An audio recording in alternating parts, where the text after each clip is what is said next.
মই নৱগগৈ আৰু এই মুহূৰ্তত দিব বিচাৰিছো এটা ব্ৰেকিং নিউজ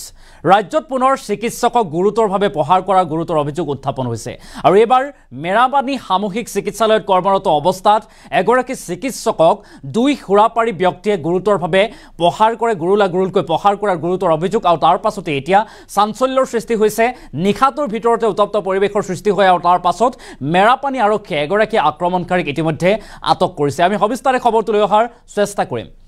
এটা ব্ৰেকিং নিউজ এই মুহূৰ্তত ৰাজ্যত পুনৰ চিকিৎসকক নিৰ্যাতনৰ ঘটনা মেৰাপানী সমূহীয়া চিকিৎসালয়ত কৰ্মৰত চিকিৎসকক বৰ্বৰ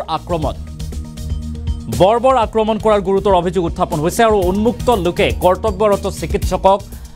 চিকিৎসক ডাক্তৰ মুমিন আল হাবিবক প্ৰহাৰৰ অভিযোগ উত্থাপন হৈছে আৰু উন্মুক্ত খুৰাপাৰী দুই ব্যক্তিয়ে ওপৰজুপৰি প্ৰহাৰ কৰে চিকিৎসকগৰাকীক প্ৰহাৰ কৰি মোবাইল ফোনো ভাঙি চুৰমাৰ কৰে খুৰাপাৰী দুই ব্যক্তিয়ে আৰু মেৰাপানী আৰক্ষীয়ে গ্ৰেপ্তাৰ কৰিছে ইতিমধ্যে পাপু শইকীয়া নামৰ এক আক্ৰমণকাৰীক আৰু সমান্তৰালকৈ আনগৰাকী আক্ৰমণকাৰী নৃপেন কছাৰী বৰ্তমানো পলাতক অৱস্থাত আছে এটা ডাঙৰ খবৰ এই মুহূৰ্তত ৰাজ্যত পুনৰ এক উত্তপ্ত পৰিৱেশে বিৰাজ কৰিছে চিকিৎসকক প্ৰহাৰ ঘটনাৰ পাছতে নিখাটোৰ বাবে চিকিৎসালয়খনত বন্ধ হৈ পৰে জৰুৰীকালীন চিকিৎসা সেৱা ৰাজ্যত পুনৰ এনেদৰে চিকিৎসকক নিৰ্যাতনৰ ঘটনা পুনৰবাৰলৈ কৰিছে এটা ডাঙৰ খবৰ এই মুহূৰ্তত ব্ৰেকিং নিউজ মেৰাপানী সমূহীয়া চিকিৎসালয়ত কৰ্মৰত চিকিৎসকক বৰ্বৰ আক্ৰমণৰ ঘটনা সংঘটিত হৈছে আৰু উন্মুক্ত লোকে কৰ্তব্যৰত চিকিৎসক ডাক্তৰ মুমিন আল হাবিবক প্ৰহাৰৰ অভিযোগ উত্থাপন হৈছে আৰু উন্মুক্ত খুৰাপাৰী দুই ব্যক্তিয়ে ওপৰজুপৰি প্ৰহাৰ কৰে চিকিৎসক গৰাকীক আৰু তাৰ পিছতে নিখাতৰ ভিতৰতে চাঞ্চল্যৰ সৃষ্টি হয় প্ৰহাৰ কৰি মোবাইল ফোনো ভাঙি চুৰমাৰ কৰা গুৰুতৰ অভিযোগ উত্থাপন হৈছে আৰু কোনো কাৰণ নোহোৱাকৈ যধে-মধে প্ৰহাৰ কৰে চিকিৎসক ডক্টৰ মুমিন আল হাবিবক আৰু পাপু শইকীয়া লগতে নৃপেন কছাৰী নামৰ দুটা খুৰাপাৰীয়ে চিকিৎসাৰ বাবে আহি প্ৰথমে চিকিৎসক মুমিন আল হাবিবৰ সৈতে তৰ্কাতৰ্কিত লিপ্ত হয় কিন্তু পাছত উন্মুক্ত খুৰাপাৰী দুটাই ওপৰজুপৰি প্ৰহাৰ কৰে চিকিৎসকজনক আনকি চিকিৎসকজনৰ মোবাইল ফোনটো ভাঙি চুৰমাৰ কৰে খুৰাপাৰী দুই ব্যক্তিয়ে আৰু অৱশ্যে পাছত একাংশ চিকিৎসাকৰ্মী সমবেত হোৱাৰ চিকিৎসালয় ত্যাগ কৰে উন্মুক্ত দুই লোকে আৰু এই আক্ৰমণত চিকিৎসক মুমিন আল হাবিবৰ দুইটা ভৰি লগতে সোঁ হাতৰ আঙুলিত গুৰুতৰ জখম হৈছে আৰু অৱশ্যে চিকিৎসালয়ত কৰ্তৃপক্ষৰ অভিযোগৰ ভিত্তিত নিশাই মেৰাপানী আৰক্ষীয়ে গ্ৰেপ্তাৰ কৰে পাপু শইকীয়া নামৰ এগৰাকী আক্ৰমণকাৰীক আৰু আনগৰাকী আক্ৰমণকাৰী নৃপেন কছাৰী বৰ্তমানো পলাতক অৱস্থাত আছে আৰু সম্প্ৰতি জীৱনৰ প্ৰতি অহা ভাবুকি আৰু চৰম নিৰাপত্তাহীনতাত ভুগি চিকিৎসালয়খনত চিকিৎসা সেৱা অব্যাহত ৰাখিবলৈ কুণ্ঠাবোধ কৰিছে চিকিৎসকসকলে এই সন্দৰ্ভত চিকিৎসকগৰাকীৰ মন্তব্য আছে লগতে চতুৰ্থ বৰ্গৰ কৰ্মচাৰীৰ মন্তব্য আছে আমি মন্তব্য শুনোৱাৰ চেষ্টা কৰিম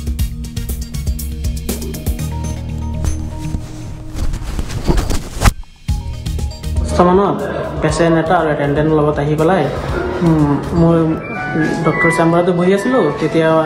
ডাইৰেক্ট মোৰ ওপৰত আহি পেলাই এপ্ৰ'চ কৰিছে যে পেচেণ্টটো চাই দিব লাগে টিকেট একো কটা নাছিলে মই পিছত তাক পঠালোঁ যে টিকেটটো কাটি আনক তো এতিয়া মানে এই মানে উগ্ৰ হৈ আছিলে দুয়োজনে উগ্ৰ হৈ আছিলে মদ খাই আছিল নেকি তেনেকুৱা অৱস্থাত আছিলে তেতিয়া ই গুচি গ'ল গৈ পেলাই নেপালে পিছত আকৌ আহি পেলাই মোকে দম দি আছিলে দম দি থাকিলে মই ক'লোঁ যে চাওকচোন 1 নম্বৰত আছে নেকি 1 নম্বৰ ৰুমতে মানে থাকে মানে মানুহজন তাত চাওক সি ভাবি লাগি যায় মই ক'লোঁ নেকি 1 নম্বৰত ডক্টৰ আছে নেকি এনেকুৱা ভাবাত সি মোক আহি পেলাই এইটো প্ৰথমেতো এইটো বোৰ্ড লৈ ব্লেক বোৰ্ডটো লৈ পেলাই মোক মাৰিবলৈ আহিছিলে তেতিয়া আমাৰ এই 4th গ্ৰেডৰ সুক্ৰাম দা আছিলে তেখেতে মানে এইটো লৈ হেৰি কৰিছে তাৰ পৰা আঁতৰাইছে পিছত সি মই তাৰ মোৰ চেম্বাৰৰ পৰা তাত ভিতৰৰ পিনে গুচি গৈছিলোঁ ভয়তে যে ইয়াত মাৰপিট হ'ব পাৰে তেতিয়া তাত নাৰ্ছ বাইদেউহঁত আছিলে তেতিয়া সিহঁত তাতো গুচি গ'ল ভিতৰত গুচি গৈ মোক মানে মোবাইলটো ভাঙি লৈ বিচাৰিছিলে লোৱাৰ পিছত আৰু মানে সিহঁতে মানে মোক ভাঙি দিছে দুয়োটা মিলাই মোক বুকুত ধৰিছে প্ৰথমে বুকুত ধৰি পেলাই মানে কাপোৰটো ছিঙি দিছে আৰু তেতিয়া আৰু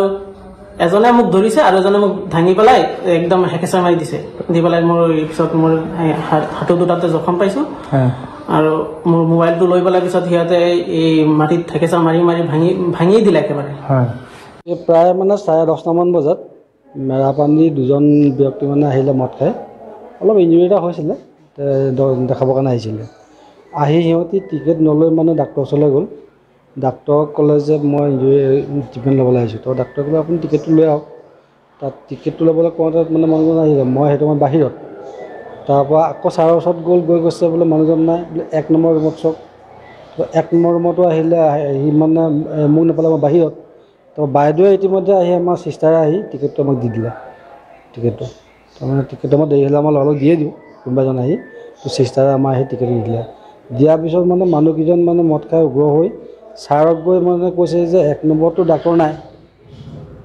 ডাক্তৰ ক'ত?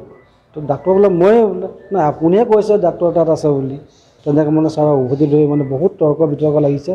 তৰ্ক বিতৰ্ক লাগি ছাৰ মানে অন ডিউটিত মানে 2 নম্বৰ ৰুমত আছিলে। 2 নম্বৰ ৰুমৰ পৰা ছাৰে মানে ভয়তে ওলাই গৈ মানে ছাৰ ওলাই গৈছে মানে ভয়ত, যিটো উগ্ৰ দেখুৱাইছে তাৰমানে সিহঁতি। সেই দেখাওঁতে মানে ছাৰ ওলাই যাওঁতে ছাৰক মানে আগুচি ধৰিলে। আগুচি ধৰি তাৰ ছাৰে মানে মোবাইলটো কাঢ়ি ল'লে। ছাৰৰ মোবাইলটো কাঢ়ি লৈ মানে ৱালত এবাৰ মানে মাৰিছে, আকৌ লৈছে ছাৰে লৈ মোবাইলটো নাভাঙিব বুলি এই কল্যাণীক দিলে, চিষ্টাৰজনীক দিলে। চিষ্টাৰৰ পৰা আকৌ কাঢ়ি লৈ তাৰমানে মোবাইলটো ভাঙি পেলালে। ভাঙি পেলাই তাৰপৰা আৰু এজন লগত যিজন আহিছিলে মানে আমাৰ পাপু বৰা বুলি কয়, টিকেট লোৱাজনে, এই শইকীয়া, তেখেতৰ লগত অহা মানুহজনে আকৌ আহি আমাৰ যিটো বৰ্ড আছিলে লিখা বৰ্ড, সেই বৰ্ডটো লৈ মানে আকৌ মাৰিবলৈ গৈছিলে ছাৰক। সেই যেতিয়া মই গৈ মানে বৰ্ডটো কাঢ়ি লৈছোঁ, আৰু মই মানে বেছিকৈ মানুহজনৰ কাজিয়া কৰিব পৰা নাই, মানে মোৰ হাত এটা ভাগি আছে। মই যদি বেছিকৈ হেৰি কৰা, এইটো উগ্ৰমূৰ্তি হৈ আছে। মই যদি মানে ক'বলৈ গ'লে মোক গটা মাৰি দিলে মোৰ হাতটো আৰু বেয়া হৈ যাব। তেনেকুৱা ছাৰ নাই, সিহঁতি মানে এই কথা ট্ৰিটমেণ্টৰ কথা নাহিলেই, সেইটো তৰ্ক বিতৰ্ক কৰি ছাৰক মানে মাৰিলে। 2টা আঁঠুত দুখ পাইছে, সেইটো কাৰণে বেয়া লাগিছে ছাৰক।